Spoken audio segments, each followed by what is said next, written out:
તો છોટાઉદેપુરના શિહોદ પાસે ડાયવર્ઝન ધોવાયું છે। ભારી નદીમાં પૂર આવતા ડાયવર્ઝન ધોવાયું છે। છોટાઉદેપુરથી બોડેલી વચ્ચેનો સંપર્ક કપાઈ ગયો છે।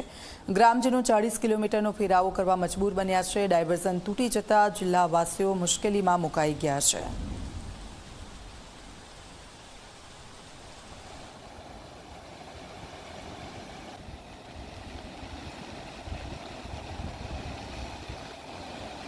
તો છોટાઉદેપુરના દ્રશ્યો છે અને ભારી નદીમાં પૂર આવ્યું છે। છોટાઉદેપુર બોડેલી વચ્ચેનો સંપર્ક છે તૂટી ગયો છે। ગ્રામજનોએ 40 કિલોમીટરનો ફેરો કરવા મજબૂર બન્યા છે। આ રસ્તો તે લોકો માટે સરળ હતો અને હવે આ જે રસ્તો તૂટી ગયો છે તેના કારણે 40 કિલોમીટરનો ફેરો કરવો પડશે ગામના લોકોએ। ભારી નદીમાં પૂર આવતા ડાયવર્ઝન ધોવાઈ ગયું છે।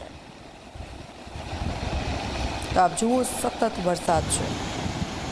મધ્ય ગુજરાતમાં પણ વરસાદ છે, સૌરાષ્ટ્રમાં પણ વરસાદ છે અને દક્ષિણ ગુજરાતમાં વરસાદનું જોર થોડું વધારે છે। આ બધાની વચ્ચે છોટાઉદેપુરના આ દ્રશ્યો।